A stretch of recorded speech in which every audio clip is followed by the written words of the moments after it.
그렇기 때문에 이 세례 요한의 사역을 통해서 우리는 이 시대의 교회들이 어떠한 사역과 어떠한 사명을 감당해야 되는가를 자세히 알 수 있는데, 특별히 오늘 본문에 보면 좀 특징이 있습니다. 특징이 있는 게 뭐냐면은 바리새인들이 사람들을 보내서 이제 요한이라는 사람이 소문이 나니까 굉장히 많은 사람들이 광야에 몰려서 세례를 받고 침례를 받으니까 바리새인들이 이제 의구심이 일어난 거죠. 어떤 사람일까? 그리고 마치 그 형상이 구약 시대의 엘리야의 겉모습과 너무 흡사한 거죠. 예, 외향적인 모습이나 사역들, 말 가르치는 티칭 이런 것들이. 그래서 결국에는 이제 사람들을 보내서 네가 누구냐라고 묻는 거죠. 네가 그리스도냐, 네가 마시아흐냐라고 묻습니다. 그때 요한이 아니다라고 그래요. 그러면은 너는 엘리야냐? 네가 그 엘리야냐? 그랬을 때 역시 그 엘리야의 영을 가진 자지만 그 엘리야임도 부인합니다. 나는 엘리야도 아니다. 그럼 너는 선지자냐? 그랬더니 선지자 맞거든요. 그 세례 요한을 흔히 구약 시대의 마지막 선지자로 부릅니다. 그러니까 선지자가 맞는데 아니다. 나는 선지자도 아니다. 그러니까 자꾸 자기를 다 부인해요. 세례 요한은 모든 걸 다 부인하고. 그럼 넌 도대체 누구냐? 우리가 이제 가서 네가 누군지 설명을 해줘야 된다. 그랬더니 요한이 말하기를 이렇게 말합니다. 23절에 보니까 이르되, 다 같이 읽습니다. 시작. 이르되 나는 선지자 이사야의 말과 같이 주의 길을 곧게 하라고 강야에서 외치는 자의 소리로다 하니라. 아멘. 이제 이사야의 예언대로 기록된 그가 나다라는 거. 결국에 자기가 엘리야다는 것을 다시 한번 입증하는 거예요. 엘리야가 아니라 그랬는데 여기서 말하는 엘리야가 아니라는 표현은요 굉장히 단순합니다. 왜냐하면 유대인들은 이스라엘 백성들은 엘리야가 살아있는 상태로 하나님 나라에 갔기 때문에 그 모습 그대로 올 것이라는 어떤 전설과 같은 신앙이 있었어요. 근데 그런 신앙을 알고 있었기에 요한이 자기가 엘리야가 아니거든요. 자기는 엘리야의 사명, 즉 기름 부음을 받은 엘리야의 영을 가진 자였지 엘리야 본인은 아니었습니다. 그렇기 때문에 여기서 나는 엘리야가 아니다라고 하는 표현은 나는 니들이 생각하는 그 엘리야는 아니다라는 거예요. 그럼 넌 누구냐? 나는 이사야 선지자가 말한 그 엘리야다라는 거예요. 나는 이사야 선지자가 말한, 특히 이사야 선지자가 말했을 때 나는 광야에서 외치는 자의 소리다라고 그랬어요. 이 소리의 특징이 뭐냐면은, 소리라는 것은 그가 전하고자 하는 메시지를 정확하게 전달하고 난 다음에 사라지는 것입니다. 소리라는 것은 없어지는 거죠. 존재하지 않습니다. 다만 들리는 거죠. 들어야 될 백성들에게 그 정확한 하늘의 메시지가 선포되어지고 전해지고 난 다음에 소리처럼 눈에 보이지 않는 사람처럼 사라지는 것이죠. 이것은 세례 요한의 사역을 정확하게 말합니다. 예수와께서 오실 길들에 대해서 미리 사람들 세례를 주면서 정렬하는 거죠.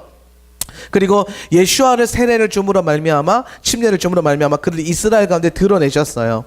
놀라운 사역을 하셨는데, 그리고 난 다음에 세례 요한은 사라졌습니다. 성장이 이슬로 사라졌죠.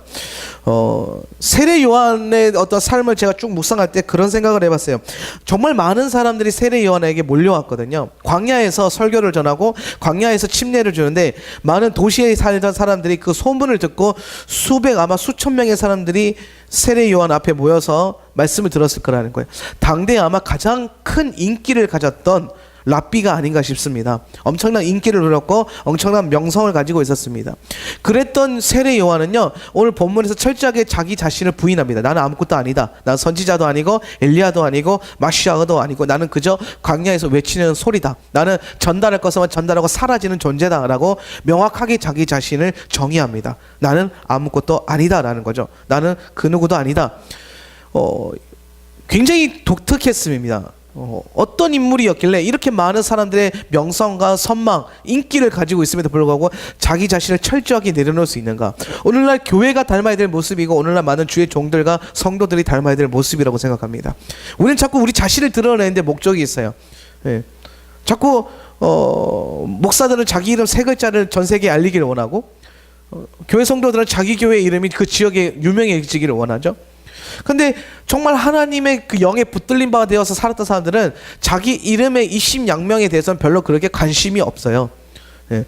제가 이제 좋아하는 1차 각 대각성 운동을 일으켰던 조지 휘필드 역시 죽기 전에 그런 말을 했대요. 휘필드의 이름은 사라지고 예수와의 영광만 나타나게 하라. 예수 그리스도의 이름만 나타나게 하라 그랬대요. 실제로 정말 그런 삶을 살았고, 당시에 엄청난 인기를 가졌음에도 불구하고 책도 몇 권 제대로 안 나와 있고 교단도 없어요. 그리고 그냥 사라져 버렸거든요.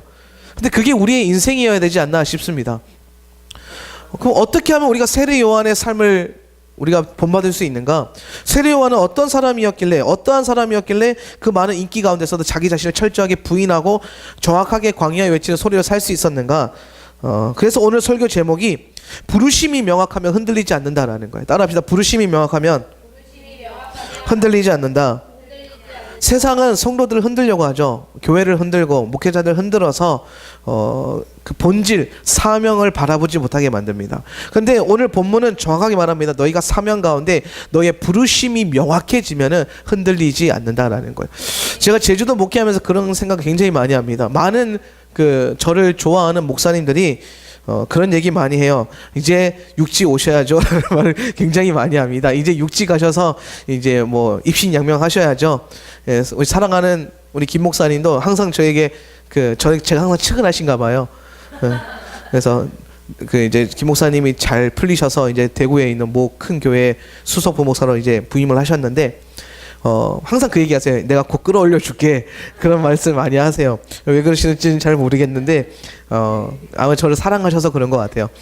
근데 중요한 건 제가 그런 얘기를 참 많이 듣고 육지에 가서 뭐 부흥회 하면서도 제주도에 있는 시골교회 개척교회 목사입니다 하고 소개하고 사역을 하다 보면 많은 분들이, 힘들지 않습니까? 이제 육지 가셔야죠. 뭐, 혹은 이제 뭐, 또 제주시로 사람 많은 곳으로 이사 가는 게 낫지 않겠습니까? 뭐 그런 말을 많이 듣습니다. 그런데 제가 한 번도 흔들린 적이 없습니다. 4년 동안 제주 서귀포에 살면서 사라 목사는 제가 한 번도 흔들리지 않았던 이유는 딱 하나예요. 부르심이 명확하기 때문입니다. 하나님이 우리에게 가라고 하신 것은 서귀포였지 제주시도 아니었고 서울도 아니었기 때문이죠. 그러니까 하나님이 우리에게 가라고 하신 그 부르심이 명확하니까 아무리 좋은 사람이나 혹은 악한 사람들, 네. 악한 사람들은 와서 그래요. 서귀포에서 열심히 해봤자 목회 성공 못합니다. 뭐 그런 얘기하는 사람들도 많습니다. 목회는 성공하려고 하는 것이 아니죠. 목회는 부르심이 있기 때문에 하는 것입니다. 예.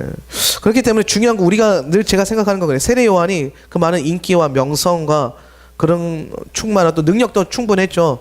예. 그럼에도 불구하고 자기가 그저 광야에 외치는 소리로 부르심을 다할 수 있었던 이유는 하나님의 부르심이 너무나도 명확했기 때문입니다. 많은 사람들, 제자들 역시 아마 요한에게 우리가 이제 도시에 가서 라피 스쿨도 짓고 그래서 많은 문화생들도 모아서 하나 큰 바리새인들보다 더 큰 그 요한파를 만들어 봅시다라고 말하지 않았겠습니까? 요한은 특히 SNF파거든요. SNF파는 본질을 추구했지만 광야에서 살았기 때문에 그 세력이 별로 크지는 않았다고 합니다. 그럼 우리가 이 SNF파를 재건화해서 바리새인들만큼 그렇게 커져야 되지 않겠습니까? 라고 많은 제자들이 말했을 거예요. 그러나 철저하게 요한은 자기 자신을 드러내지 않고 어떤 세상적인 일에 관심 갖지 않고 비본질적인 것을 추구하지 않습니다. 자기의 부르심이 명확하기 때문이죠. 결국에는 나중에 배울 말이지만은 이 35절에서 37절에 보면은 요한 옆에 있던 제자들 역시 예수와를 따라가 버립니다. 하나님의 어린 양이다. 그러니까 그 요한의 제자들이 이제 더 이상 요한을 쫓지 않고 마시아를 쫓아갑니다. 그런 걸 볼 때, 그걸 용납하는 것 자체도 어떻게 보면은 철저하게 요한은 광야에 외치는 자의 소리로만 살았어요. 그 이유는 딱 하나입니다. 하나님이 자기에게 주신 부르심과 사명이 명확했기 때문입니다. 우리가 세상의 수많은 환난과 핍박과 고난 가운데서 우리가 우리 신앙을 굳게 잡고 말씀 붙들고 이 서귀포 외진 땅에서 우리의 믿음을 실천할 수 있고 이 상가 3층 말도 안 되는 조그마한 교회에서 우리의 믿음을 지킬 수 있는 이유 딱 하나입니다. 우리의 부르심이 여기에 있기 때문이죠. 하나님이 내가 가라고 한 곳이 여기이기 때문입니다. 하나님이 가라고 하신 곳이 가장 행복한 곳입니다. 하나님이 이곳이 너의 자리다 하면 그 자리가 가장 귀한 자리인 줄 저는 믿습니다. 이곳에 베델의 역사가 일어날 것입니다. 왜냐하면 하나님이 우리를 이곳에 보내셨기 때문이고 하나님 보내신 곳에는 하늘의 문을 열고 천사가 오르락내리락하는 하나님의 집 베델의 역사가 나타나기 때문이죠. 우리가 수많은 유혹과 미혹 혹은 여러 칭찬과 여러 가지 어떤 상승 기류들을 가운데서도 우리의 부르심을 명확히 붙들 수 있는 이유는 딱 하나입니다. 하나님의 부르심이 명확한가라는 거죠. 명확하기 때문에 흔들리지 않는 것입니다. 신앙인은 견고해야 됩니다. 신앙인은 갈대같이 흔들리는 인생이 아니라 고목같이 뿌리를 깊게 내려서 수많은 바람에도 요동함이 없는 정말 뿌리를 깊게 내린 나무가 되어야 되는데 그것은 바로 우리의 사명이 명확할 때 가능할 거라고 생각합니다. 여러분의 부르심 위에, 명확한 부르심 위에 설 수 있기를 바랍니다. 광야에 외치는 자의 소리가 되기 위해서는 부르심이 명확해야 됩니다. 부르심이 명확하면 흔들리지 않습니다. 부르심은 또한 하나님께로부터 오는 것입니다. 그렇기 때문에 부르심을 살아갈 때에는 자신의 뜻과 자신의 어떠함을 추구하지는 않습니다. 예, 부르심에서는 자기의 어떤 욕심과 자기의 의를 추구하는 것이 아니라 온전히 하나님의 뜻을 추구하는 거예요. 부르심이라는 것은 콜링이죠. 그러니까 부르심은 콜링이라는 것은 참 재밌어요. 콜링은 부르다라는 거잖아요. 하나님이 부르시는 거예요. 쉽게 설명하면 그거예요. 하나님이 저희를 서귀포로 부르실 때는 하나님이 서귀포에서 우리를 부르시는 거예요. 일로 올래? 그러니까 하나님 먼저 계시는 거죠. 내가 순종해서 가면 하나님이 따라오는 게 아니고요. 하나님이 부르심의 자리에 먼저 가 계세요. 그리고 하나님의 사람들을 불러 모으시는 거예요. 야, 여기 올래? 여기 내 뜻이 있어 라고 불러 모으시는 거예요. 저는 이곳이 그 부르심의 자리가 되기를 원합니다. 그래서 하나님께서 손짓하고 있는 많은 그 부르심의 콜링을 받은 자들이 이곳에 모이기를 원합니다. 많은 성도가 중요한 것이 아니라 부르심을 받은 명확한 하나님의 백성들이 중요합니다. 그들이 하나님 나라를 확장시킬 것이기 때문입니다.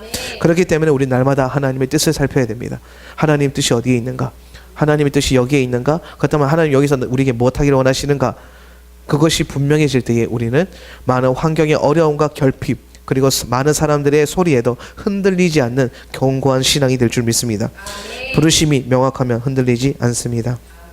이런 세례 요한의 믿음이 저와 여러분 가운데 있기로 예수의 이름으로 축복합니다. 기도하겠습니다. 아버지 하나님 감사합니다. 오늘도 이 오전 시간에 하나님을 예배할 수 있는 은혜를 주신 것을 감사합니다. 하나님, 주님께서 먼저 이 자리에 계셨고 그리고 우리를 부르셨음을 믿습니다. 그 부르심 앞에 순종할 수 있는 믿음을 주시니 감사합니다. 이제 부르심 안에서 하늘의 부르심에 순종하고 그 부르심의 능력을 우리가 경험하고 이곳이 베델이 되는 역사를 우리의 눈으로 보게 하는 은혜가 있게 하여 주시옵소서. 오늘 하루도 하나님의 뜻을 쫓아가는 하나님의 백성 되게 하여 주시옵소서. 예수와 하마시아크의 이름으로 기도하옵나이다.